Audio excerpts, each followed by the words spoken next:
আমি ক্ষমা চেয়ে নিচ্ছি। আমি যেই দেশে এখন আছি এখানে ফেসবুক চালানো যায় না। একটা ভিপিএন এর মাধ্যমে অ্যাক্টিভ করে আপনাদেরকে যেহেতু আমার কথা দেয়া ছিল যে আজকে আপনাদেরকে লাইভের মাধ্যমে কিছু কথা আপনাদের কাছে প্রকাশ করব, সেই ক্ষেত্রেই আমি চেষ্টা করেছি লাইভে আসার। হয়তো বা আবারও যে কোনো সময় লাইন কেটে যেতে পারে। আমি খুব শর্টের মধ্যেই আপনাদের সাথে আমার দুটি কথা শেয়ার করতে চাই। কখনোই আমি ভাইরাল হতে চাইনি। সেই 2006 সালেও আমি মোবাইল ফোনের যখন বিজনেস করেছি তখন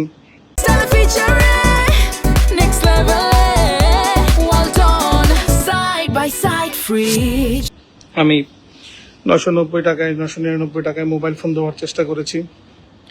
পাশাপাশি যখন যে সুযোগ পেয়েছি তখনই সেটা করেছি। এই ছাড়টা আসলে এটা আমাদের একটা মার্কেটিং স্ট্র্যাটেজি। আমরা গ্রাহকদের একটা ফ্যাসিলিটি দিই। গ্রাহকরা আমাদের বন্ধু, আমাদের ভালোবাসার পাত্র। সেই জন্যই আমরা গ্রাহকদেরকেই আমরা ফ্যাসিলিটি দেওয়ার চেষ্টা করি সব সময়। আপনারা অনেকেই কাপড়ের ব্যবসায়ীরা অনেক ধরনের কথা বলছেন, অনেক ধরনের। আমি তো আগেই বলছি যে আমার প্রোডাকশন কস্ট আপনাদের মতো না। আমি কাজ শিখাই, তারপরে কাজ করাই। তো সেই ক্ষেত্রে আমার কাছে যারা কাজ করেন তারা এখানে একটা ট্রেনিং সেন্টারের মতো কাজ করেন। যেই কাজগুলা অন্য জায়গায় শিখতে গেলে পয়সা লাগবে, আমার এখানে ফ্রিতে করেন এবং ফাইনাল যে ফিনিশিংটা আছে সেটা আমরা দক্ষ কারিগর দ্বারা করাই।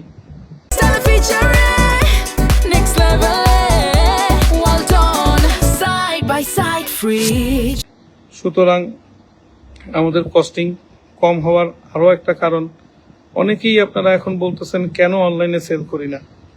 আমাদের প্রফিট মার্জিন অনেক কম, অনলাইনে আমরা বুস্টিং করতে পারি না।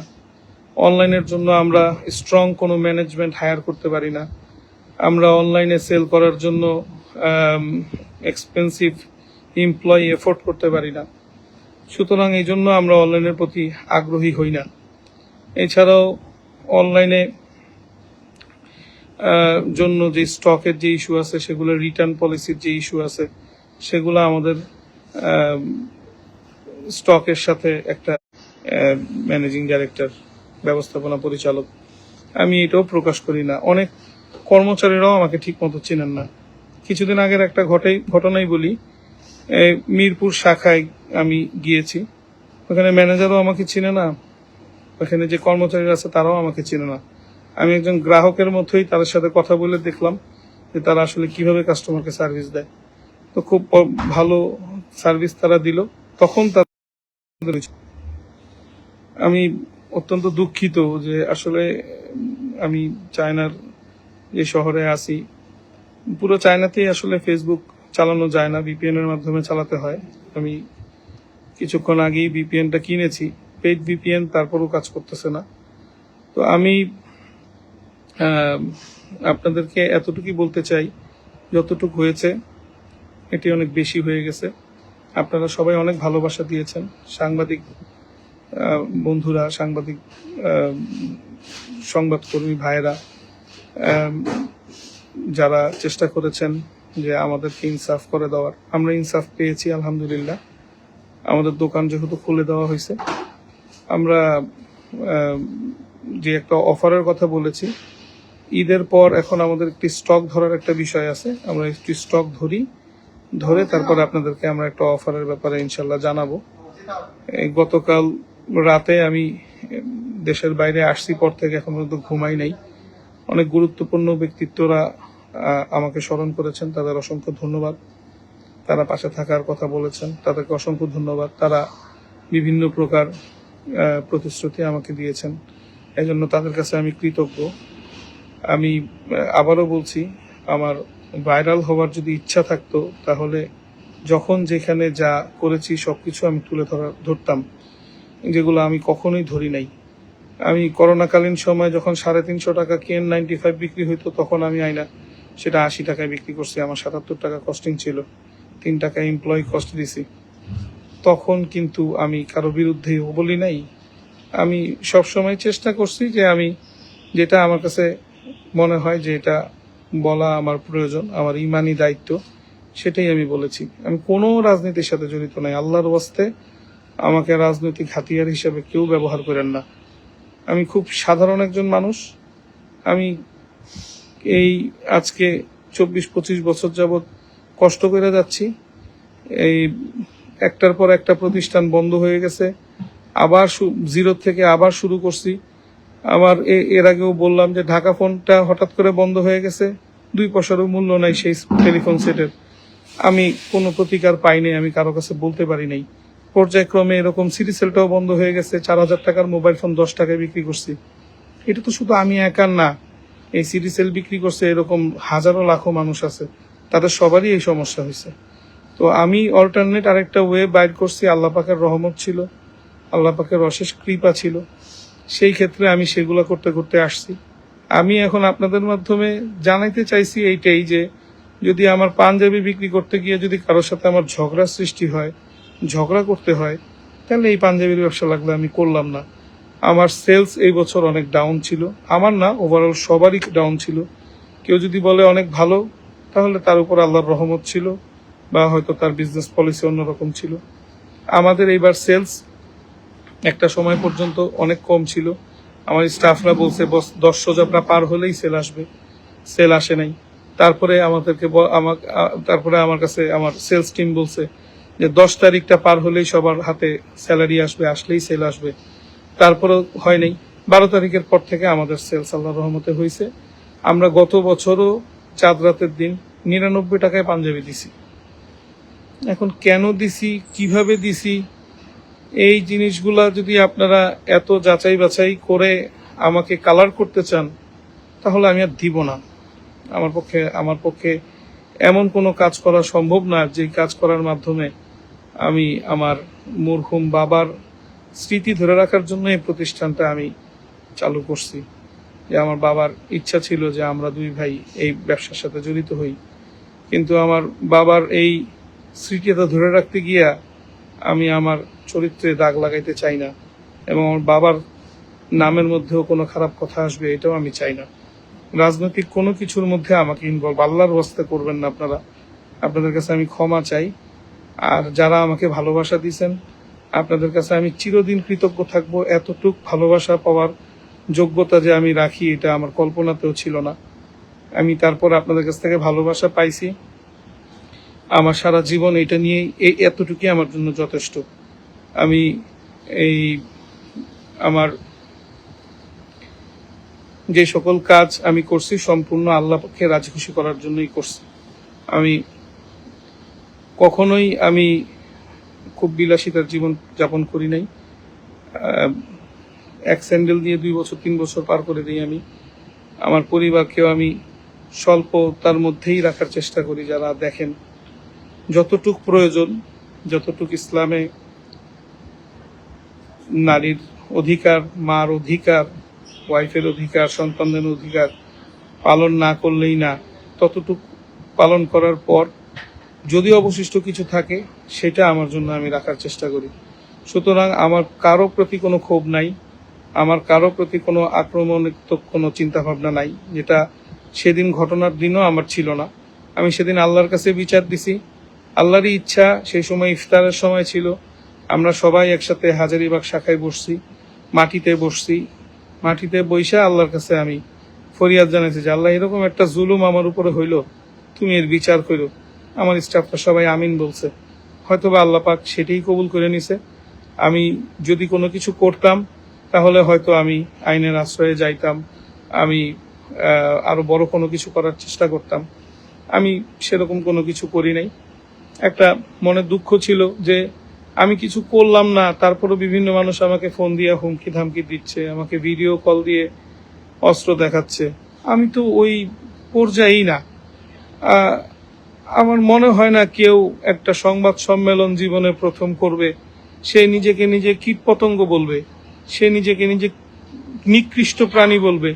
আমি নিজেকে নিকৃষ্ট প্রাণী বলার পরেও আমার নাম নিয়ে যে সকল কথা বলতেছেন, এগুলোতে আমি অনেক কষ্ট পাচ্ছি।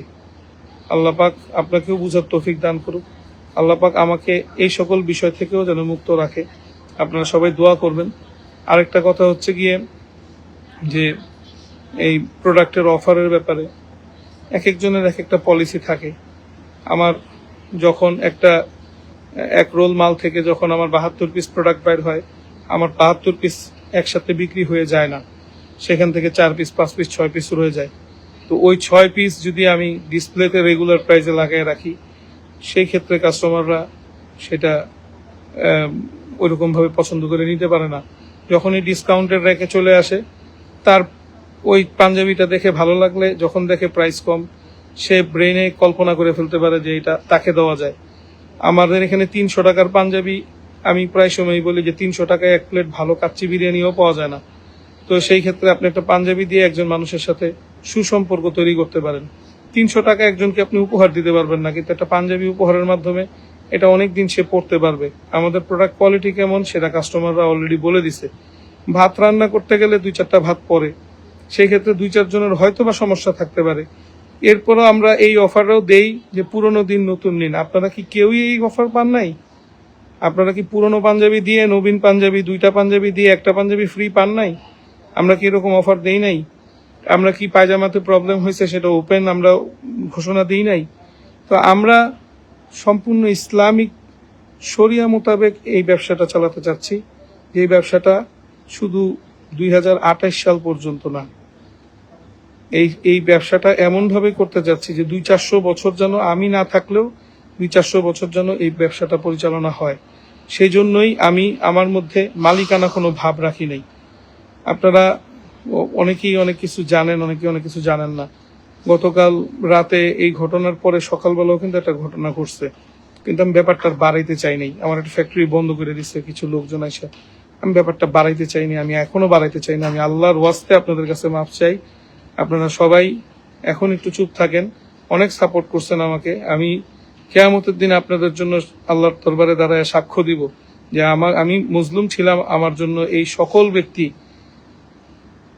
ব্যক্তি আমার পাশে দাঁড়াইছে। আলহামদুলিল্লাহ, আল্লাহ তুমি তাদের সকলকে ক্ষমা করে দাও। আমি একজন সাধারণ মানুষ, একজন সাধারণ ব্যক্তি হিসাবে আমার যতটুকু করণীয় আমি করে যাচ্ছি। আমার অবস্থান থেকে আমি তরমুজের এই সিন্ডিকেট হয়েছে, আমি সেই তরমুজের সিন্ডিকেট কিভাবে ভাঙা যায় সেই চিন্তা ভাবনা করছি। করোনাকালীন সময়ে যা উপহার দিতে পারছি দিছি। সবসময় আমি একটা কথা বলছি যে আমার পক্ষ দিয়ে হয় না, আমি জাস্ট একটা উসিলা, আল্লাহ পাক করায়। তো আল্লাহ পাক কিভাবে করায় এটা আল্লাহ পাক ভালো জানেন। এটা কিভাবে হয়ে যায় এটা আমার পক্ষে তো সম্ভব না, এটা আল্লাহ পাকের পক্ষ থেকে হয়। আপনারা যাচাই বাছাই করে দেখতে পারেন, আমার খুব সসম্পত্তিও নাই। আমি যা কামাই সেগুলো আমি মানুষের পিছনেই ব্যয় করি। আমি এখন বেয়াদবি হবে এই জন্য, নাহলে আমি এখন আমার পরার জুতাটা পর্যন্ত আপনাদেরকে দেখাইয়া দিতাম। এইবার যে সেলাই করে, যেই জুতা সেলাই করা লোক, সে আমার এই ড্রাইভারে বলে দিছে যে বসরে বলে দিও এটা লাস্ট, এরপর আর সেলানোর মতন এটাতে সেই শক্তিটা নাই। তো এত সাধারণভাবে জীবনযাপন করার পর যানবাহন রাখা সুন্নত, আল্লাহ রাসূলের সুন্নতের মধ্যে একটি সুন্নত হচ্ছে যদি কারো কোনো ক্ষমতা থাকে সেই ক্ষেত্রে একটা যানবাহন রাখো। তো সেই ক্ষেত্রে আমার একটা যানবাহন আছে। এর বাইরে আমার কোথায় কি আছে না আছে আপনারা সব কিছু খুঁজলে পেয়ে যাবেন। ডিজিটাল বাংলাদেশ, এখন ডিজিটাল সবকিছু পেয়ে যাবেন। শুধু না আমারে নিয়ে এত বড় বড় ব্যক্তিত্ব আলোচনা করে আমাকে বিপদে ফেলায়েন না প্লিজ। আমি চাই না, আমি এইরকম ব্যক্তিত্ব আমি চাই না। আমি এরকম ব্যক্তিত্ব চাই না। একটা মানুষের এভারেজ জীবন 60 থেকে 70 বছর হয়, তার মধ্যে অলরেডি 60% আমার শেষ, 70% শেষ। আমি মৃত্যুকে বিশ্বাস করি, যে কোনো সময় আল্লাহ পাক মৃত্যু দিবেন। আমি কারো উপকার করতে না পারলে আমি সরাসরি বলে দিই আই এম সরি, আমার পক্ষে সম্ভব হচ্ছে না, আমি পারতেছি না। কিন্তু আমি কারো অপকারের কারণ হব সেরকম আমি করতে চাই না। আপনারা যদি কেউ অনলাইনে বিজনেস করতে চান, আমাদের ওই রকম ক্যাপাসিটি নাই, ওই রকম ডেলিভারি চ্যানেল নাই, আর আমরা অনলাইন অনেক ভয় পাই। ইভ্যালিতে আমরা অনেক বড় একটা ধরা খাইছি যে ধরা খাওয়ার পর থেকে মানসিকভাবে শারীরিকভাবে আমিও খুব দুর্বল। এই জন্য আমি এই অনলাইনের ব্যবসার মধ্যে আমি খুব একটা ফোকাস দিতে পারি না। যদি আপনাদের মধ্যে এরকম কেউ থাকেন যে আপনাদের অনলাইনে সেল করতে পারবেন, তাহলে করতে পারেন। আমাদের এখান থেকে যদি আপনারা বাকিতে মালামাল নিয়ে বিজনেস করে স্বাবলম্বী হইতে পারেন, আমরা একটা নির্দিষ্ট অ্যামাউন্ট পরিমাণ বাকি দেই, সেই ক্ষেত্রে আপনারা সেটা নিয়ে করতে পারেন। কেউ ডিলারশিপের মতো নিয়ে যদি আপনারা ওইখানে শোরুম করতে পারেন, শোরুম আপনার, পণ্য আমার, সেই ক্ষেত্রে আমাদের কোম্পানির সাথে আপনার একটা পার্টনারশিপ ডিট হতে পারে, সেটা করতে পারেন। কারণ অনেকেই এরকম মেসেজ দিচ্ছেন, সেজন্য বলতেছি। আর প্রিন্সের মালিক জনাব মাইকেল সাহেব, ওনার সাথে আমার ব্যক্তিগত কোনো খারাপ সম্পর্ক নাই, বরং ওনার সাথে আমার সামনাসামনি দেখা সাক্ষাৎও নাই।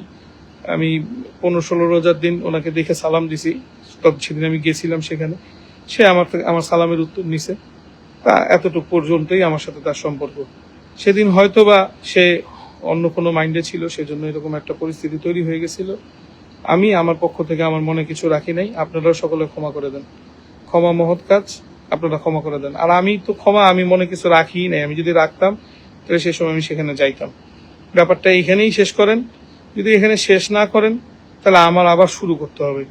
আমি তো ব্যবসা বাণিজ্য করে খাই, আমার অনেকগুলো স্টাফ, এগুলোর বেতন টেতনের থেকে শুরু করে, আমার দোকানপাটের ভাড়া থেকে শুরু করে সবকিছু নিয়ে আমার একটা মানসিক যন্ত্রণা থাকে, মানসিক চিন্তা থাকে। আমি এদিকেই ফোকাস করতে চাই। আপনারা দয়া করে এই বিষয়টা নিয়ে আর কেউই কোনো শেয়ার, কেউই কোনো পোস্ট আর দিয়েন না। এখানেই ব্যাপারটা স্টপ হয়ে যাক।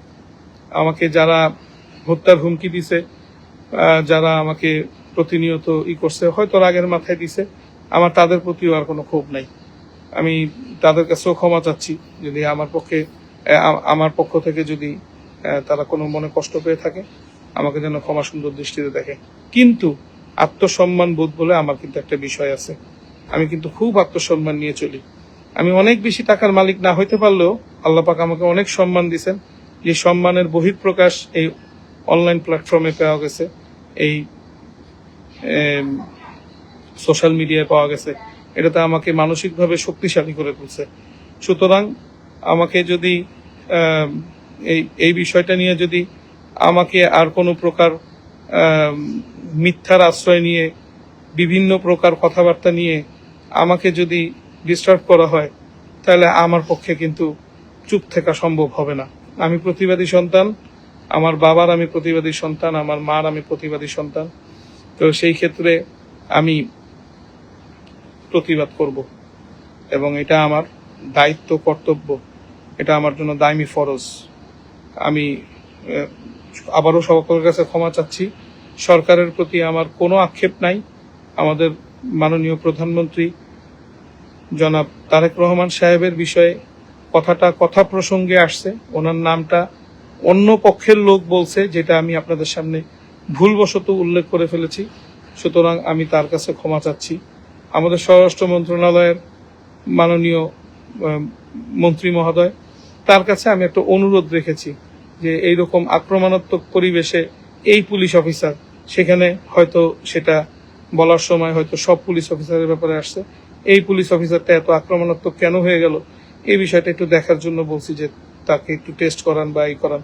এগুলো সমস্ত বিষয়ে আমার হয়তো স্লিপ অফ টাং হয়ে গেছে। আমি ক্ষমা চাচ্ছি, আমাকে আল্লাহর রাস্তায় আপনারা মাফ করে দিবেন।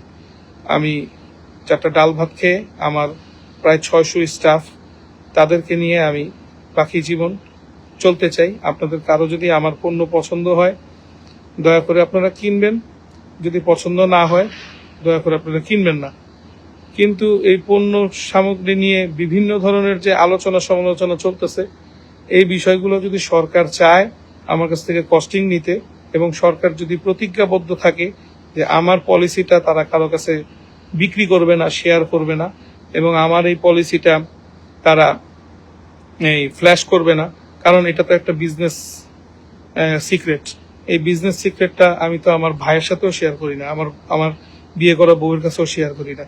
সুতরাং যদি সরকার চায়, যদি 10 জনের ভালো হয়, সেই ক্ষেত্রে আমি আমার বিজনেস সিক্রেটটাও শেয়ার করব। কয় গজ কাপড়ে পাঞ্জাবি হয়, কয় টাকা খরচে পাঞ্জাবি বানাই, স্টাফদের খরচ কত দেই, সব খাতে লিপিবদ্ধ আছে। এই সকল কিছু মিলে আমি আপনাদেরকে হিসাব দিয়ে দিতে পারবো। আমার স্বর্ণের গাছ নাই, আমার টাকার গাছও নাই, আমার বাবা খুব ধনী ব্যক্তিও না যে আমি সেখান থেকে ব্যাকআপ দিয়ে দেই। আর আমি হারাম কামাই করি না। আমি মৃত্যুকে ভয় পাই, আল্লাহকে ভয় পাই, এবং আমার ভিতরে ইসলামিক শিক্ষায় শিক্ষিত আমি। সেই ক্ষেত্রে এমন কোনো কাজ আমি করে আমি গরিবের উপকার করতে যাব না যেটার কারণে কিয়ামতের দিন আমার আবার আল্লাহর কাছে জবাবদিহি করতে হয়। সকলকে ধন্যবাদ। আসসালামু আলাইকুম ওয়া রাহমাতুল্লাহি ওয়া বারাকাতুহু। ভুল ত্রুটি সকলেই ক্ষমা সুন্দর দৃষ্টিতে দেখবেন।